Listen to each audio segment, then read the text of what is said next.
A la hora de debatir temáticas complejas, solemos toparnos con opiniones y argumentos muy contrastantes que dificultan enormemente llegar a algún tipo de resolución. Es muy curioso darse cuenta que en estas ocasiones el problema no se queda en la superficialidad de un argumento bien o mal articulado. La verdadera disputa suele estar en un plano más profundo, como la epistemología, la filosofía de la ciencia y la metodología.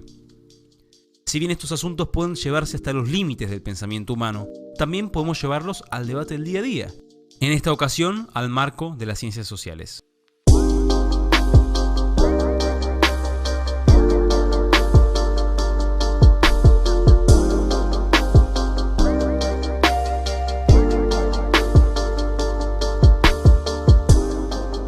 ¿La economía debe usar los mismos métodos que la física o la biología?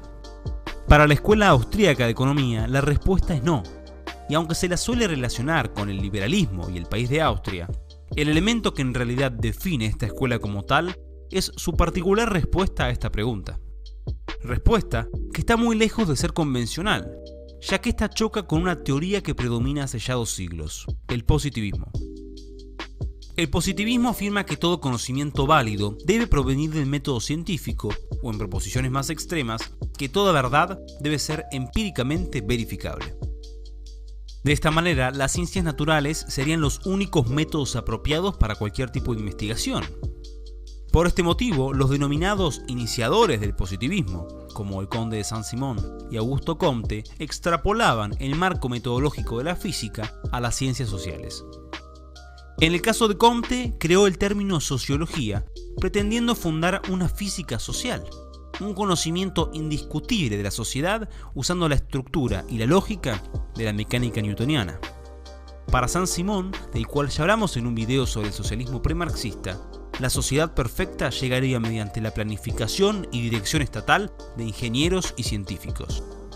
Esta propuesta de una organización científica de la sociedad fue determinante para que Karl Marx y Friedrich Engels fundasen en un futuro sus ideas como socialismo científico. En el siglo pasado, la visión positivista se consolidó en las ciencias económicas por la influencia del Círculo de Viena. Por esta razón, se suele presentar a la economía como la búsqueda de relaciones constantes entre distintos elementos mecánicos que mediante la experimentación nos permite elaborar ecuaciones matemáticas para la resolución de problemas concretos. Pero, ¿qué es entonces la economía para la escuela austríaca?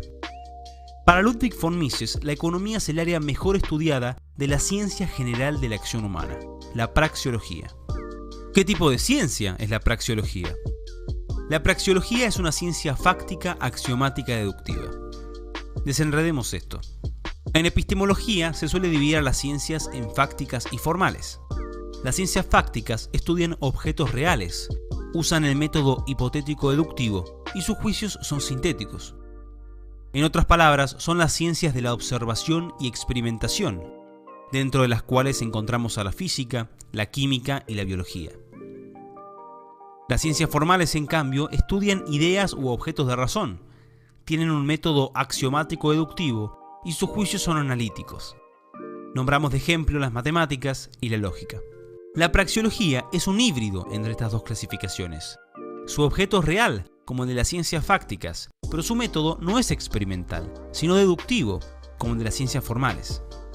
Como no es una ciencia empírica, es decir, es independiente de formular hipótesis que necesitan experimentos continuos, obviamente es desestimada por los positivistas que la acusan de ser una pseudociencia. Pero dejemos esta crítica para más adelante. El método austríaco comienza en las implicancias formales de la acción humana, y sobre estas se van deduciendo consecuencias lógicas de las mismas, de las cuales derivan, últimamente, las leyes económicas. En el primer axioma fundamental, que es la descripción de la acción humana, encontramos in situ el concepto de lo económico. La acción humana es una conducta consciente, movilizada voluntad transformada en actuación, que pretende alcanzar precisos fines y objetivos. El hombre, al actuar, aspira a sustituir un estado menos satisfactorio por otro mejor. Es siempre el malestar el incentivo que induce al individuo a actuar.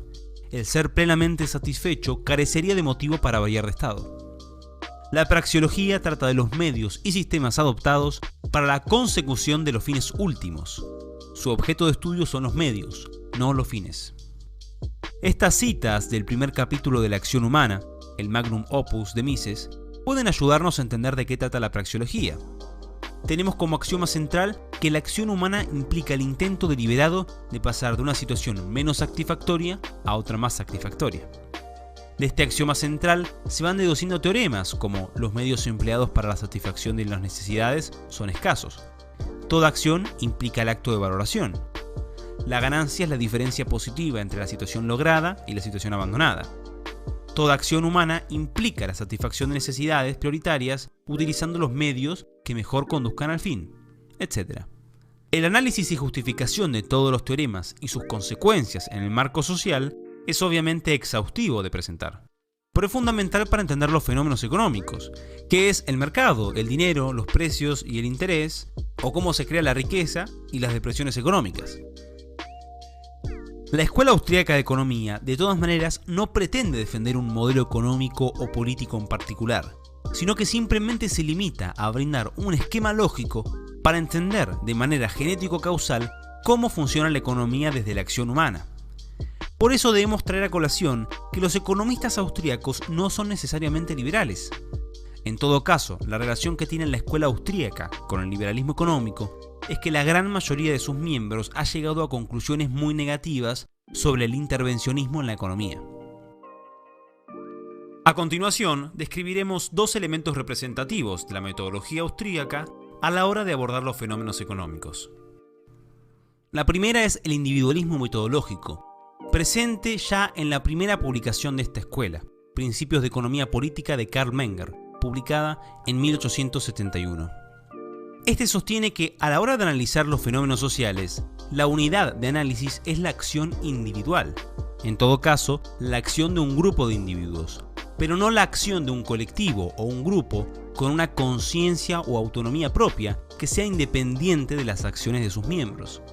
Por esta razón, se descarta el análisis de la economía basado en clases sociales, razas o sexos. Esto contrasta, por ejemplo, con el marxismo. Otra característica distinguible de los economistas austríacos es relegar las estadísticas a su lugar adecuado en el edificio económico.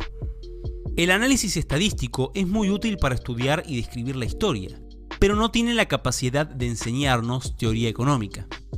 Los datos de las estadísticas reflejan exclusivamente una situación singular en un tiempo y lugar específicos, con individuos que actúan en base a un sinnúmero de fenómenos complejos que no se pueden aislar completamente en una medición. Por otra parte, los datos estadísticos carecen de capacidad predictiva porque las circunstancias, los individuos y las valoraciones acerca de esas circunstancias están en continuo cambio. Por lo tanto, a diferencia de las ciencias naturales, no podemos asumir aquí la uniformidad invariable en la concatenación y sucesión de los fenómenos. Los modelos econométricos o los argumentos que intenten validarse solo en estadísticas serán descartados por los economistas austríacos. Esto evidentemente es lo más controversial de la escuela y está relacionado con el debate epistemológico que presentamos al comienzo del video. ¿Puede una proposición que no haya sido testeada empíricamente ser considerada válida? ¿O todas ellas son pseudocientíficas? Frente a la posición que afirma que todo conocimiento debe ser testeado y verificado empíricamente, nos debería surgir rápidamente varias incógnitas. ¿Acaso esta afirmación ha sido testeada y verificada empíricamente? ¿Se probó científicamente que toda verdad es científica? ¿O, en realidad, estamos recurriendo a razonamientos que no se basan necesariamente en la observación y la experimentación?